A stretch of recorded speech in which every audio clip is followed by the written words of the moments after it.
Hello everyone, welcome to this week's edition of Rugby League Back Chat. Hope you're all safe and well again and keeping yourself active. We'll try and entertain you for the next hour or so. I've got two people who certainly have many stories to tell from their time in this great game. To my left, as you'll be looking at it, from Costa del Sheffield, the best tan in Rugby League as we speak, we've got Mark Aston and Mr. Challenge Cup himself, the one and only John Kear. Gents, thank you so much for joining me. Really appreciate it. We've had a few technical gremlins this morning, trying to get it sorted, but we're all sorted now. First and foremost, how are you both at the minute? I'm struggling with the weather. And I can see Tubby's looking well. He's obviously been toiling outside in the garden. So, yeah, I think we're okay. You must have had some fake tan on, Mark. You must have. I've got a sunback now. No, it's the weather's been beautiful, hasn't it? So I've been doing a little bit of DIY, painting fences or sanding down, but it's been outside, so it's been great. It's been great for the last month. I've had enough now.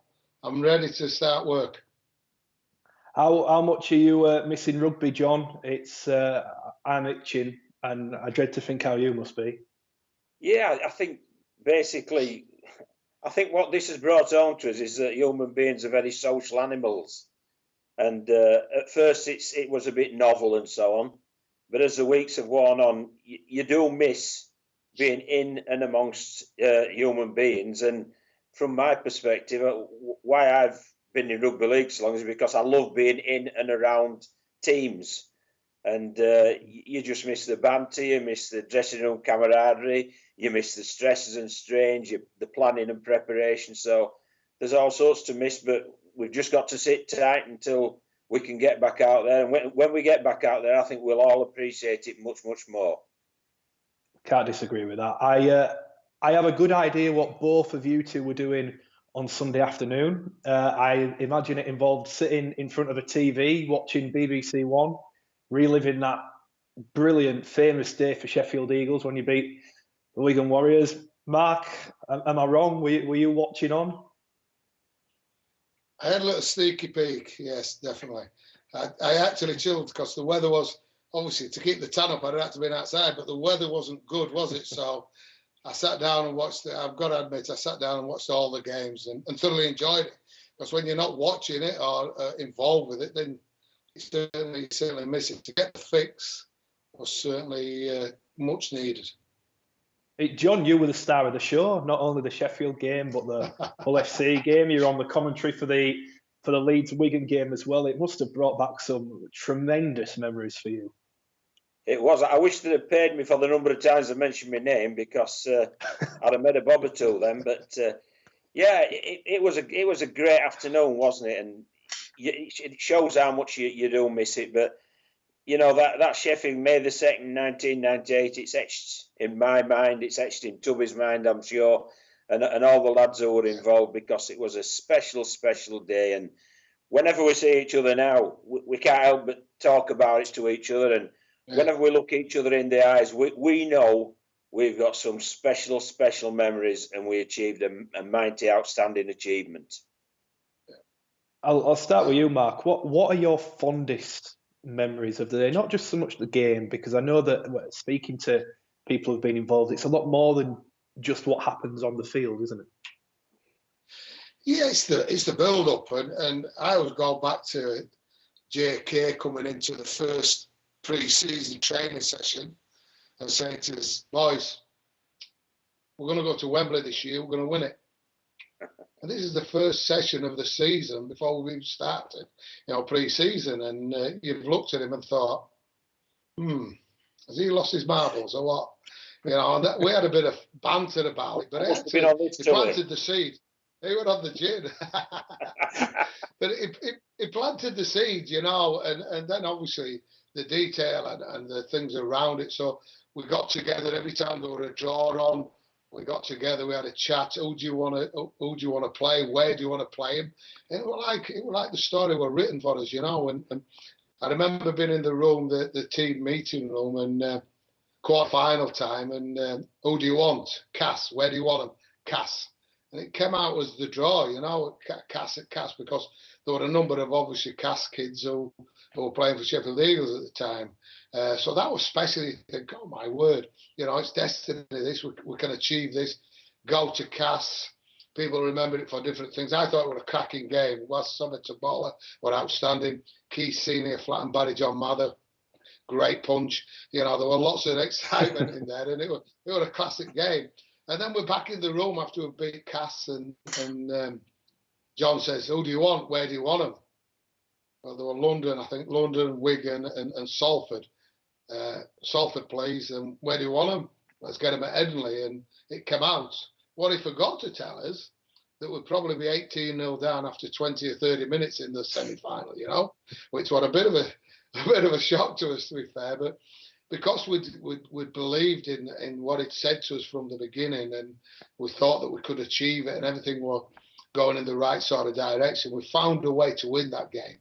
And the resilience and the togetherness and our attitude got us through that. And then, listen, it didn't matter about the final. We were going to win that because he told us we were going to win it all them months ago. So, but the detail and the preparation of going down to Wembley, going and walking around the stadium, and again, little things that stick in your mind is, I want you to walk up the stairs and practice lifting the cup. We think he's certainly lost his marbles now. He's off his head, isn't he? But we did it. And we walk up the stairs, practice lifting the cup, and again, the day was sensational. And we had people.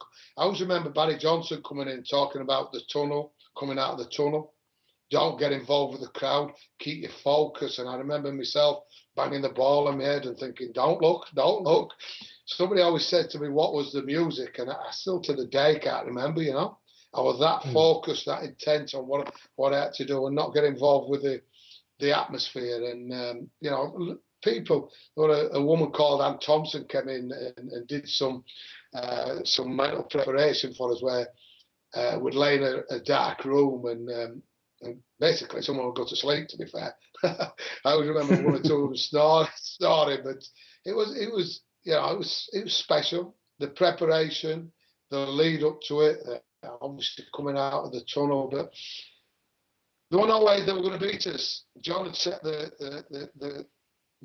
planted the seed, 6 months ago, and they'd had to shoot us down dead, all of us, to beat us. I think if we'd have lost 3 or 4 players from getting sent off, we'd have still beaten because we'd have just done what needed to be done, when it needed to be done at that time. Yeah, John, go on, John. The talk about people being in the zone, and they were like a Challenge Cup switch for all the players, and all of a sudden they just switched on and they were ready to play in the weeks building up to it. And people like Gareth Stevens, who was an unsung hero, he played at Castleford and he had a great game. Johnny Lawless pulled out at the last minute. Rocky Turner started at 9 and Gareth Stevens came off the bench and had an absolute top game. And Bright Sodgy in the semi-final also, because Keith was suspended, he played. So the players contributed. There was that switch of focus. But the players deserve massive amounts of credit, Matt. But the biggest thing was they didn't know how good they were. There's Tubby who's there. He's an international halfback. And as a kicking game, there was nobody better in the competition. The 2 prop forwards, Paul Broadbent and Dale Lawton, I wouldn't have swapped them for anybody. And what it was a matter was getting them to believe how good they were. Keith Senior, Paul Carr. And once they started to believe that they were good, they just took it over from me. I went in there, they thought I were bananas, and then gradually they built the belief. And on match day, it was a matter of pulling them back, because I'm sure Mark will tell you that, John Lawless and Rocky Turner, they were shouting in the tunnel, 98, it's our year. And they were really wound up, but they were also controlled. And as Tubby says, Barry Johnson played a great part in that, and the sports psychologist Ann Thompson did as well. So we prepared well, but they executed brilliantly, and they were a good team. So, John, just to pick up on a few things Mark said then. So when you said that they were going to win at Wembley, and when you made them practice going up the stairs and lifting the trophy, was that you trying to build that belief in the team, as you were saying, you needed to make them believe how good they were? Was that all part of the big process of doing that? Yeah, it was. In sport, you win games in the top 2 inches because there's very little physically and tactically and technically between elite teams. So if you're going to win something or win a big game, it's the top 2 inches that will do that. And that's what we had to switch on, and that's what they switched on with. And the game, they executed it brilliantly because none of our lads had played in such a game as that. Yet for 32 minutes, there wasn't one error. And everything that we'd written on the tip sheet, those guys just carried out to the nth degree.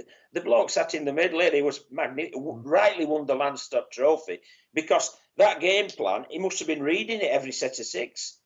Kick behind Bell, turn him, make him to keep coming out of there. When we're in their 20, sit it on Robinson's head and we'll challenge for the high kick. Let's keep setting a point on the right, moving it to the left for Senior and Carr. And they were just brilliant. They were absolutely brilliant. So they need massive, massive amounts of credit for what they did. And I was just so proud and privileged to be associated with. As Steve Deacon was the assistant coach, was tremendous. Simon Worsnop, the conditioner. We were just so proud and privileged to be part of it. And I'll tell you what, afterwards they were pretty good as well. But we'll keep that to ourselves. We'll get on to that, don't worry. Mark, the game itself, you took that lead, and as John said, you just flawless for half an hour. Were you all pinching yourselves at that point when you amassed that lead, or were you so in the zone that it was keep going? We never had any doubts. And as John said, the meeting the night before, which were again were a special meeting where the forwards and the backs had separate meetings. Now, it was great for me because I was sat in them both. So I could listen. And there were tears shed. People speaking about what they were going to do to let us achieve our ultimate goal. So that was special. But actually, the game plan was on point. And as John said, he's got to take the recognition for that and the applause, because what he asked us to deliver, we delivered. And when it's working and it ain't broken, then don't try and mend it, So we did, and we just grew. And as John said, we were a good team. There was no doubt about it. We just needed to believe that we could win. And I think that as we grow into from the beginning, from when John said it, as we grow and we grow, when it came to the day, honestly, in the tunnel, it never entered my mind that we would lose that game. Johnny Lawless at the back, the 98, the year of the Eagles. And I swear, they scored 8 points. It was 11-2 at half time. They couldn't break us down because we just did what we had to do when we had to do it. And look, Wigan you look at the players they've got in the team, they could play football, they could do whatever they wanted, but we were desperate. And it just shows what you can achieve if you believe. What did you sense it on the field that the Wigan players were fearful, apprehensive, nervous? Did you sense that in them? To be fair, in the tunnel you sensed it. They were arrogant. They just thought they would turn up to win the game, and you could sense that. And we were on point. We were ready to play. And as I said, they'd had to shot us. They'd had to shot us dead to get through us, to win the game. But you could sense it in there, and they just got the swagger. They just thought they could, and they didn't realise what it meant to us as a special group, special squad of players that wanted this more than anything in the world. And again, I've got to say, it just shows that if you give 100% and actually stick to the plan, which again is part of it, that what you can achieve.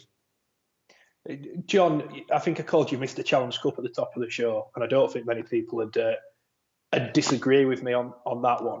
But that game, you've also got this reputation of being the absolute king of an underdog story. You've got many to tell. Is there any doubt that that's the best underdog story that you're involved in? And additionally, do you thrive having that reputation. Yeah, I do thrive having that reputation. And yes, that's the biggest single one. There's no doubt about that, Matt. As Mark's just mentioned, their team was a stellar team. But we absolutely nailed that performance. But they nailed all the campaign. And I felt it started the previous season because we went to Wigan and we only lost 22-12, I think it was, in the semi-final of the Premiership. And we did them a scare then. And that's what made me think, these guys can play. We just needed a tweak or two. And perhaps that was the signing of Dave Watson to partner marking the half-backs, the signing of Michael Jackson for a bit of extra strike out wide. But we just needed tweaking and them to believe, to realise how good they were and what they could achieve. Because I still maintain any team now would be happy to have Paul Broadbent at 8 and Dale Lawton at 10. I'll tell you, any team in the Super League, because they were fantastic. And were they led indeed? Mark was so smart. He led with the thought process and just implementing that and keeping everybody in. And as I say, we had strike. You know, Keith Senior, what a reputation he's got within the game. And Paul Carr inside him, he wasn't so bad either. So, and Was Savata. So we were good and they played absolutely outstandingly well. It was an amazing game. I'm sure we've got some more to talk about that after a short break, but we are going to have to take a very short break. We'll be back for more chat about the Challenge Cup and all sorts of rugby league related matters after this short break. We'll be right back.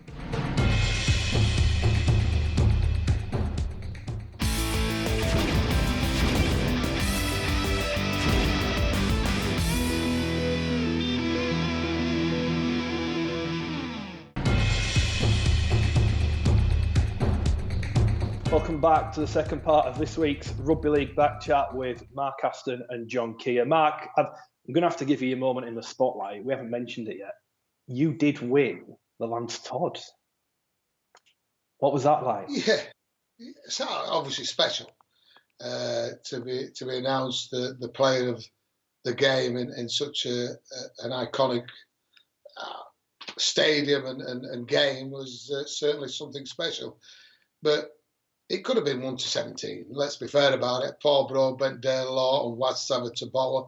These were special players, you know. So, yeah, I suppose, as John's alluded to a little bit earlier, that I delivered the game plan to what would be expected. But these guys did the donkey work, you know. Paul and Dale were monsters, you know, and whatever I asked them to do, they did it. If I said run through that brick wall, they would have done it for us, you know, because that's the players. They were tough, they were uncompromising, never took a backward step. And then Was Savata, what about when they flicked it over and intercepted the ball when it looked like possibly a try? So, yeah, there were plenty of special performances, but yeah, it's something that I'm immensely proud of, and that sits well. And every year we go to the Lance Todd Trophy dinner and you see some of the greats that have also won the award. Would you have given him the Lance Todd, John? Yes, yeah, very much so. Very much so. I mean, it's tactical awareness. Again, when I say it's such a special day, you've got to experience it to realise the magnitude of that occasion. And to be able to play in such a cool, composed way, on such a stage in a national sporting occasion, it takes you have to be a very, very special person to do that. So yes, he deserved it. But Mark's right as well to share it around, because anybody from 1-17 could win. Even Linton Scott. I didn't put him on. You know, he was an unused substitute in the Challenge Cup final.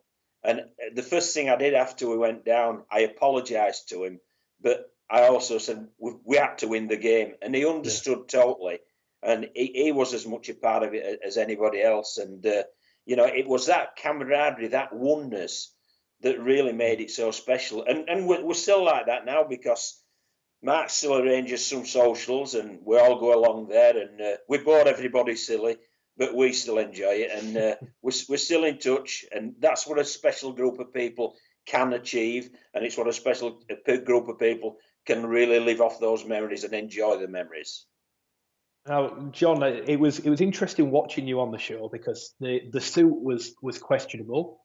for that final. However, the Hull FC triumph, I somehow passed my mind. I'd forgot about it. You falling over the little advertising hoarding after you'd won. Yeah. Can we talk about that? What on earth had gone on there? Yeah, well, I turned round to look for the family in the stand and the missus, and I caught them, and so I saluted them. But I stepped back as I did that, and I didn't realise what was behind me. So I fell over. I tried to make it look, as if it were cool, calm, and collected, and just stood up and didn't bother. But I thought, that's one thing people remember for. Yes, we bet Wigan with Sheffield. Yes, we beat Leeds with Hull. But they'll remember for me falling over advertising hoarding. But Great fall, John. Great fall. You did style it out very well, putting the arms out. It did look like it was orchestrated. Yeah, well, it wasn't, Matt. I assure you it wasn't. And it was styling it out, I assure you. But in all honesty, I wasn't that bothered because I knew once again that, they'd won and a special team again had won on a special day. I'd forgot how good that final was. It was an absolute thriller of a game. What do you remember of that game and Hull winning the Challenge Cup? Well, it was a great game, but the best game Hull played, when they won that Challenge Cup was we absolutely walloped St Helens in the semi-final at Huddersfield. They were red-hot favourites, Cunningham, Sculthorpe, Long, Jamie Lyon, they'd got them all out there. And we went there with a backline, all of English players and just a couple of overseas players in Kearney and Swain in the forward pack and McMenemy. And we absolutely took them to the cleaners. And my worry about the whole campaign was that we'd played our best. With Sheffield, they played the best in the final. I thought, how can the top play the best in that semi? And that was always my worry. But they came up with an equally good performance against a Leeds team that I think they'd only lost 2 games all season. So, again, it was a great game and a great performance by a very, very good team. And as you said, you weren't blessed with a team of bona fide superstars at the time at Hull. I mean, Danny Brough, I think he'd only just joined the club from York and had been playing in League One, hadn't he? So it was not obviously as unexpected as the Sheffield victory, but and there were some great players in there. Stephen Kearney played in the final and so on and so forth, Richard Swain. But nevertheless, to do it with some of the players you had and some of their stories, it was a tremendous achievement. It was, and again with Hull, there was adversity in the build-up to that because Sean Briscoe the night before he was rushed off to hospital and he had his appendix out, so we had to rejig the back line, and we named Motto Tony at fullback and Blacklock on the wing, but we actually played them the other way around. It was a bit of mind games for Leeds, but as you rightly say. We had some good players again, but Leeds had some great players. But they nailed that performance. And you spoke about Danny Brough. I think Danny was only 21 then. And his kicking game was phenomenal. There was one set I particularly remember, and Leeds absolutely walloped us. We got the ball about 10 yards from our line. They walloped us. We'd only got to about 25 metres or so. Then Brough had just jumped into dummy half, whacked the ball fully 70 metres. Richie Mathers has to go and pick it out of his in goal, and we tackled Mathers about 10 yards from their line. So they'd invested all that energy, and Brough had absolutely sickened them. And players kept doing that. They were smart, they were committed, they were aggressive, and they executed the skill really well. And you've got to do that in games like that. And again, the whole players nailed it. I think both of you have. Minutes. When I watched the game yesterday, the one late on in the game, they kept going, didn't they? And it was interesting that there were a number of players, Downs and them had come from Leeds as well, haven't they? So they've got a bit of, they wanted to show that they was good enough to play with a big team as well. So I thought that was evident in the game yesterday. Their attitude to play for the full 80 minutes, which if you're going to be successful in a final, you've got to play for the full 80 minutes. There's no way around it. I thought all did that. You know, Mark, you made that tackle on. I know you weren't that fond of tackling, but you made that tackle on Faz and prevented him scoring at Wembley. Yeah. And if you look at Richard Swain in the last minute of that game, and he's played 80 minutes as a hooker. They're setting a drop goal up for Kevin Sinfield. He flies out there, and it's that extra effort. That's all you want from your players in big games like that, is to do the little things, but do them so well. And he flew out, charged it down, and that cemented the cup for us. Even though Bruffy had kicked magnificently, Paul Cook had scored that great try, and everybody contributed. But those little things, they just make the difference. As I alluded to with Mark's tackle on Faz, which was a great tackle over our line at Sheffield, and Richard Swain's effort there, those little 1% efforts, they make all the difference, and they add up to a complete performance. You've both had great coaching careers in various different ways. Mark, I think Sheffield were the first back-to-back winners of the Championship, I seem to recall. A couple of 2012, 2013, was it? Yeah. You won the 1895 Cup, probably one of the only teams, if not the only team, to have gone to Wembley and been undefeated. John, the Challenge Cup exploits, the keeping Wakefield up, the battling. I mean, that battling in the top four was incredible as well. You've done so much in your careers. For anyone who wants to be a coach and wonders how you become a good coach, I go to you first, Mark. What makes being a good, successful coach? It's managing the players, their expectations, but also, being honest with them. The honesty is a big thing for us, and building a good culture within your own environment. And I think that the selection of getting the right players is important of it, but certainly being honest and straight with players, you get the respect. And I think that to get respect, you've got to give it. And I'd like to think that it's one thing that I've always done, is give my players respect. And I ask a lot of them, but they understand what we're trying to achieve. So, it's important that you get your recruitment right. And I know that, the first few years at Sheffield were tough because there wasn't a lot of players about. But when we got it right, and you alluded to it with the 2011, 12 and 13, we got to 3 grand finals back to back. We had a great culture, and we kept a bit of continuity within the squad. But they manage themselves. So the big thing is that you get the buy-in and you hand it back over to them, and then they take the ownership of it. And I think then when you get to that place, it makes coaching a little bit easier. When I've been at the years after, the tough years, is when you haven't got the personnel right, you haven't got the buy-in, and they don't want to deliver what you want to deliver, then it becomes tough. But certainly the management of players and the respect and the culture is a massive thing for me to get the best out of them. And when you get it right, the satisfaction that you can sit back, have a glass of gin like John is this morning, and let them take over. That's a special moment. And I think what John said about winning finals is you've got to hand it over to the team. And when you've done that, you've got a team that can perform, I think, Matt, that Tubby's achievements have been tremendous as a coach, because the Sheffield Club, it had gone after that ill-fated, shall we say, merger. It had gone, and Mark stood by it, and he resurrected it, and he rebuilt it. And that's a coaching achievement, in the fact that it's done that, and then the longevity to be there for so long. People always say, you've got a lifespan as a coach, 3 to 5 years. Well, Tubby's been there a heck of a long time, 20 years now. Yeah. And his team has consistently performed well. And what you've also to credit people with is getting the maximum out of players, because they haven't had the greatest funds. They've done it on a shoestring. They've done it moving grounds. And it's a massive achievement.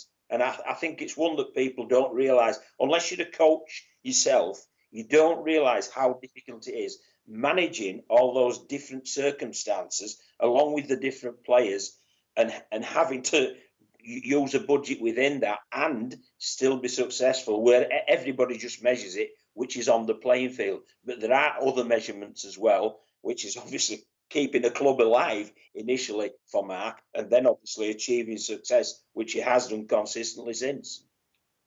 The Sheffield, I've got to ask you about Sheffield. I mean, it's been a crazy ride.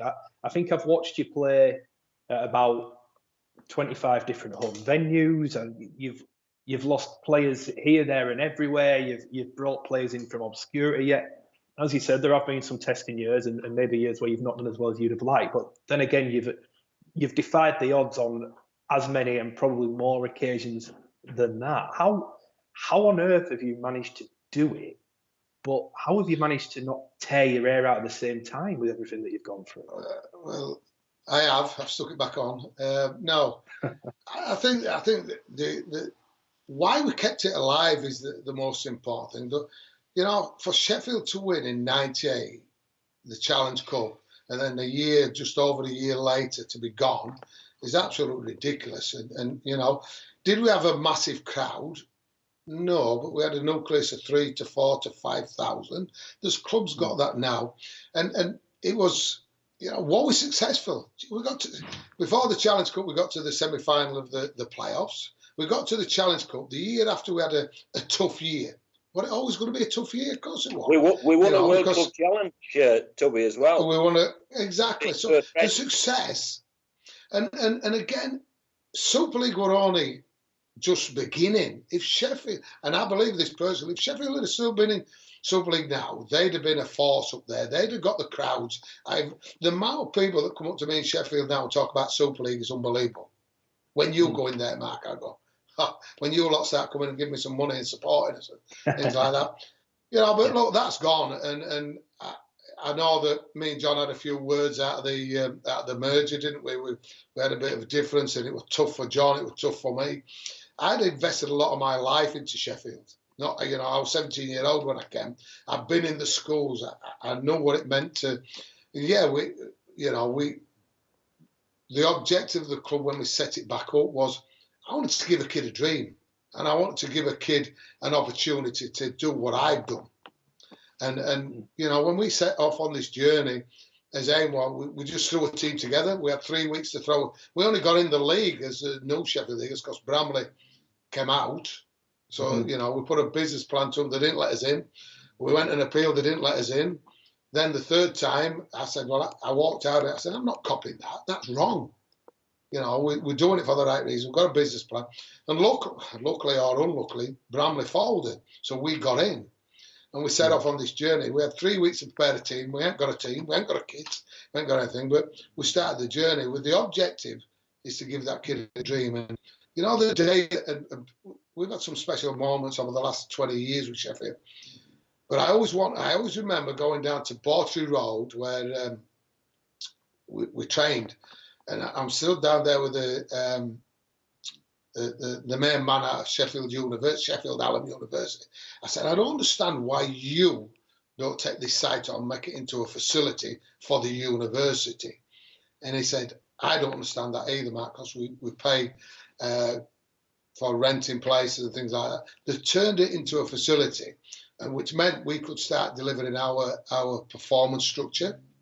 And the proudest day, that for me, one of the proudest days was certainly when I walked down there, and I've got the under-14s Junior Eagles, I've got the 15 scholarship, I've got the 16 scholarship, I've got the academy, I've got the Sheffield Hallam Eagles, which were the reserves, and I've got a first team, all dressed exactly the same in training gear. Now that to me was very special, which is where we wanted to be. And our objective was to develop our own players. And people forget this. There's probably 40 or 50 kids now playing professional rugby league at different levels.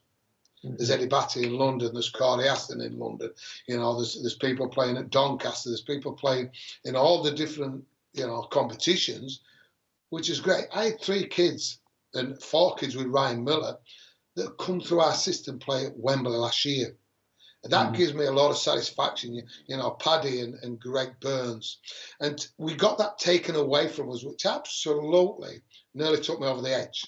When they pulled the performance structure away from the club, I was ready to go. I remember probably talking to John and other people, what am I doing it for?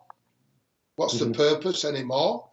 You know, because you know, we lost Paddy Burns. Paddy Burns went to Cass, for instance. He would have been the next big thing for Sheffield Eagles. And because we lost that, I had to stand in front of about 100 odd kids and tell them the dream was over. They were heartbroken. The parents were all over me. And I'm saying, I can't do anything for you. What do you think happens to them kids? Do you think they carry on playing the game?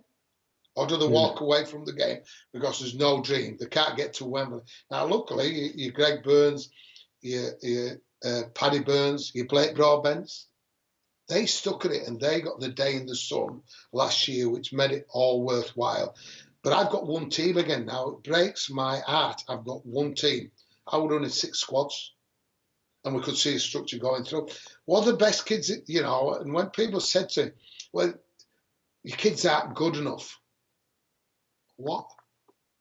How do you mean they're not good enough? And they look at a league table and go, well, you're average of 40 odd points letting in and you're only scoring 10.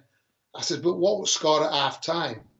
Because it's like anything, to build something, you've got to have a bit of pain. But bit by bit, as long as you can see the steps being put in place. We were playing teams like Leeds and getting beat 16-10 at half time.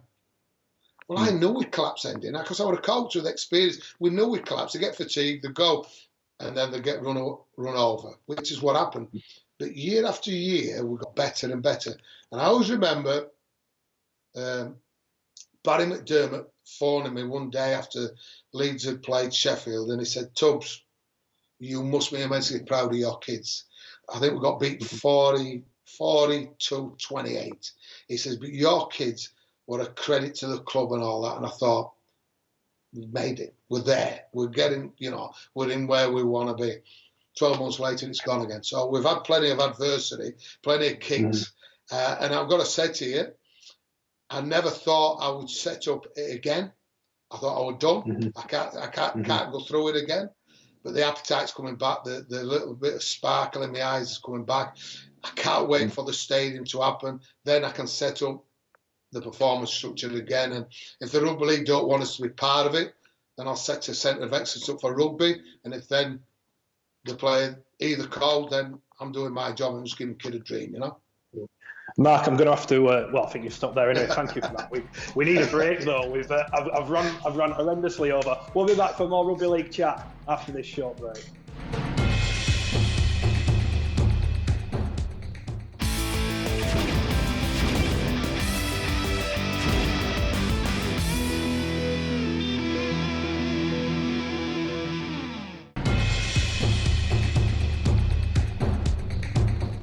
Welcome back to the final part of this week's back chat. I think, gents, we're going to have to discuss the elephant in the room. We've all had plenty of time on our side. You can tell that John has. He's got biceps as big as any of the props in Super League at the minute. He's clearly been in the gym. But when are we going to see Rugby League again? And specifically, when are we going to see Championship and League One Rugby League again, John? Because it seems that it's logistically and even maybe financially problematic at the minute. Yeah, it's very difficult, isn't it? Because obviously, I believe Super League will have to play with regard to their broadcast deal, and that's probably behind closed doors, and that's simply for safety's sake.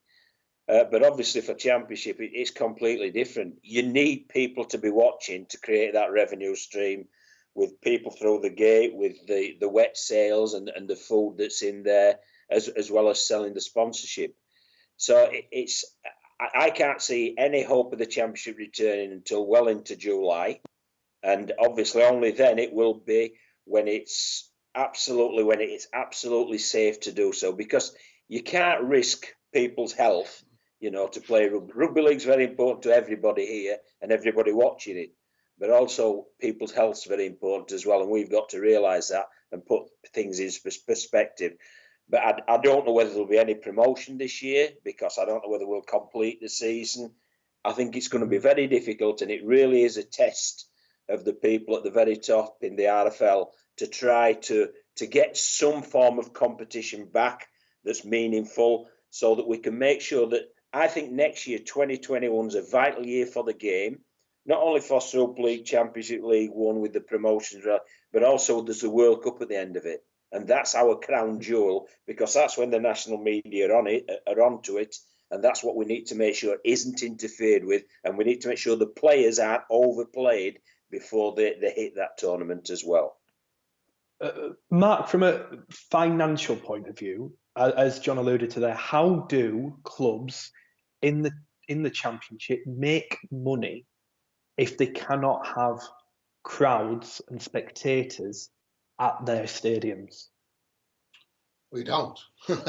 You don't, do you? I mean, you can work. Obviously, there's other points of it, that you've got your corporate sponsors that might be on your kit, for instance. And that's it. If you're not playing, what happens to them? Do they pull the plug? You know, we've got a significant sponsor that does, you know, put a significant amount of money into the club for the front of the shirts. If he isn't getting what he wants out of it, does he start pulling the plug? So the ramifications is massive for us as small clubs. You know, Sheffield are only a small club. I talk about Bradford as a big club with a massive fan base, whereas Sheffield are small. So we don't heavily rely on the income through the gates. But we have luncheons. You know, we have luncheons where there's 200 guests that, you know, again, we might generate £5,000 or £10,000 out of it. We run golf days, but if you can't run them, then how do you survive? But the big worry has got to be is that if we can't generate the money through the gates and that, the big concern for me on the back of that, if we're not playing, then do the people who are on the kit sponsors then start pulling the plug and saying, well, we're not going to pay you next year if we've got another deal, or want some of the money back. So I think, you know, it's a massive concern. But again, I'm with John, is that, you know, people's health are more important than anything. And we're all missing rugby, and we want to play, but, you know, we've got to keep safe, haven't we? And the address last night, I'm still trying to work it all out from Boris to how can we go out?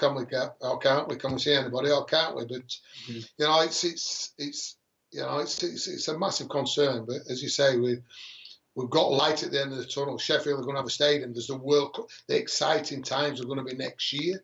So we've just got to hang us nerve and do what's right for the sport. But we can't afford for clubs to be going by the wayside as well. So the support and hopefully the funding that's been the RFL's brought in will be used wisely, and clubs will be able to access that, but for the right reasons as well, to keep the clubs alive, I guess. Matt, I on, think, Matt, 2020 will be a success if we've got every club intact at the end of it, and then we can look for next year. And that's what I think we've got. This year is survive. Next year is grow and blossom. And I think that's the attitude that we've got to have. We've got to batten down the hatches, every club, and make sure that we're there for next year, and we can really showcase it then. Logistically, you've both mentioned health, rightly so. A lot of the clubs in this competition and League One are part-time. If the measures are relaxed a little bit and they can go back to work, how do we safely ensure that players can go on the field, can be tested, go and train, play, so on and so forth? How do we get to a position, John, where we can do that? Is it realistic for us to be able to do that? It's difficult. Logistically, it's immensely difficult. But we've got to think outside the box and use our common sense and try and fathom a way back, as Boris says, you know, a roadmap back. But it's got to have those constraints of safety first. And should it be that every time the players have to be tested, well, you know, that's an expensive thing. If you're testing every player for at the start of the week and at the end of the week before the play, that's a heck of an expense. So there's got to be some way of trying to do it. Whether the vaccine saves it, I don't know. You know, they're saying that won't be fully developed till the end of this year, the beginning of next year. So it's a heck of a problem. But as I said before, Matt, we've just got to be there. We've got to have the fortitude to be there. And the players and the coaches, we can all contribute to that for the owners by making sure that we are realistic with our requests. And also, when it talks about contracts for next year, I honestly don't know what budgets clubs are going to have, because, my word, they're going to be cut, I'll tell you, from what they've had this year.